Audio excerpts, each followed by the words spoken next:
The good news is there are grants available for startups, and today I'll talk about the biggest source of grant funding that exists.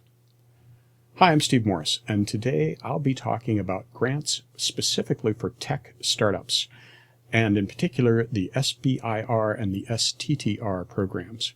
By the end of this video, you'll have a basic understanding of what SBIR and STTR is, a rough idea of who qualifies, which agencies participate in the program, and I'll share some secrets to success in applying for these grants, and then give you a quick intro to some follow-on videos, 14 how-to videos that'll help you prepare to successfully apply to these grant programs.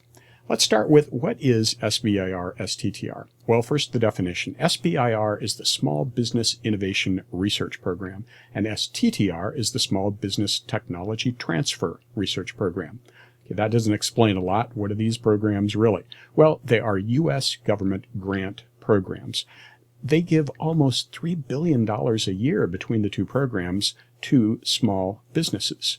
Specifically, grants for startup business, because the majority of these grants go to companies with 10 employees or less.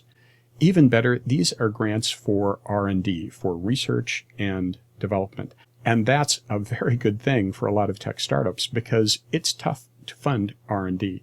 Your typical angel investor really is nervous about investing that early in basic research and development, and the same goes for venture capitalists. But this is exactly what these programs, SBIR and STTR, are focused on.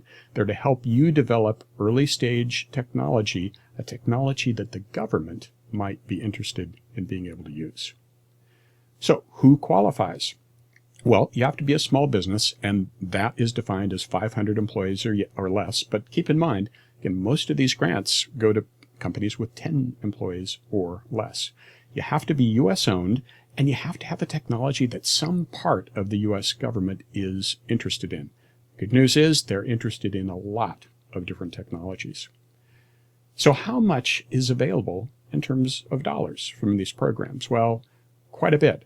Both programs have a Phase 1 you apply for first and then a Phase 2. The typical Phase 1 amount is $100,000 to $200,000 to do concept development and proof of concept. A Phase 2 is typically around $1 million, and that's for actual development of your first product. So again, each agency is different, but these are the round numbers involved in a Phase 1 and a Phase 2. So what's the difference between SBIR and STTR? One of the follow-on videos will give you a lot more detail, but roughly speaking, an STTR requires a contract with a government lab, and you'll be working primarily with the technology that you would license from that lab. With an SBIR, you can contract with a government lab, but you're not required to, and the primary technology for the project would be coming from your company, not from the government lab. Again, more details in one of our follow-on videos. Which agencies participate in these two programs? Well, quite a few.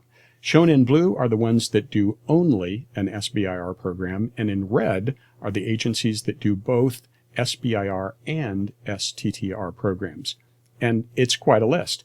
The USDA, Department of Agriculture. In Department of Commerce, there's NIST, the Institute of Standards and Technology, and NOAA, the Oceans and Atmosphere people. Department of Defense, DoD, has multiple programs. The Army, the Navy, the Air Force, DARPA, the Missile Defense Agency. There are multiple agencies within DoD that have both of these programs.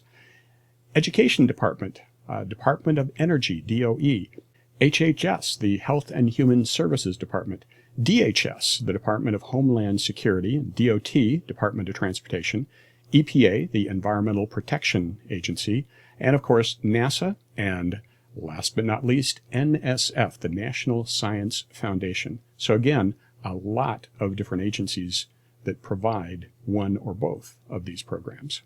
A few secrets to success. These were shared by executives in these different agencies who actually evaluate the SBIR and STTR applications. So they've learned a few things. One of their suggestions, do your homework.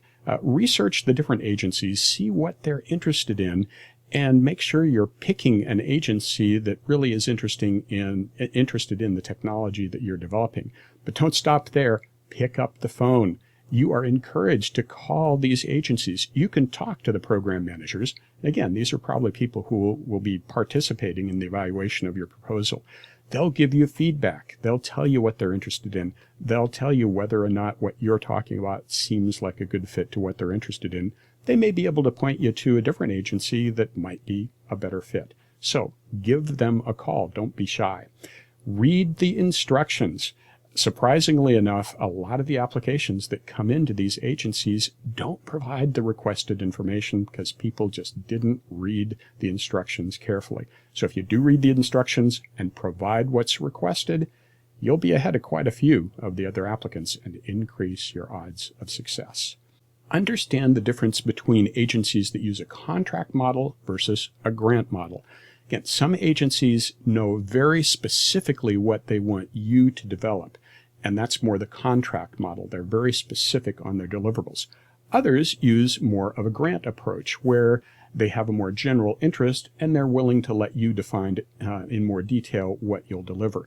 Understand the difference and make sure that you develop your proposal appropriately. And finally, get help. This is a complicated process. These instruction sets are not simple to understand. They're definitely lessons learned. You can benefit from somebody who's done this before. You probably have entities in your area that help companies prepare applications for these grant programs. So find the help that's available in your area and get that help. You'll be glad you did. And finally, the 2018 Road Tour. Each year, a lot of executives from the SBIR programs at different agencies do a road tour. They visit a lot of different cities and share information on how the program works and how to apply, because they really do want you to succeed. They want to receive quality applications. So what I did at the 2018 Portland Road Tour was recorded some of these programs, and it's some excellent content for anybody interested in understanding more of the detail of the SBIR and STTR programs. First of all, there's a more detailed overview than what I gave in this video, so you can really understand the details of the program. There's a discussion of the contract approach versus the grant approach and which agencies use which approach. That's important to understand, depending on which agency you're going after. And then there are 12 5-minute presentations from executives from all of these different agencies, and you can see it is quite a list. This is incredibly useful data.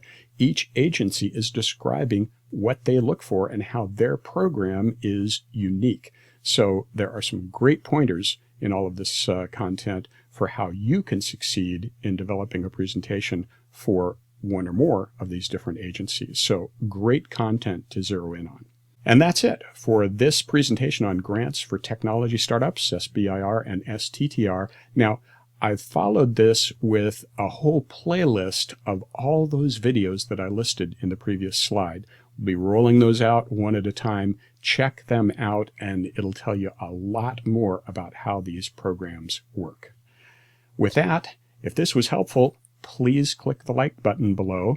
Please subscribe to the channel. And if you know other entrepreneurs that could benefit from this information, please go ahead and share with them so they can check out these two grant programs.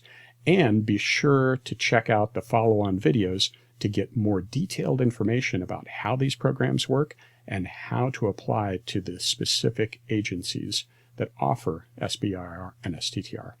That's it. Thanks for watching.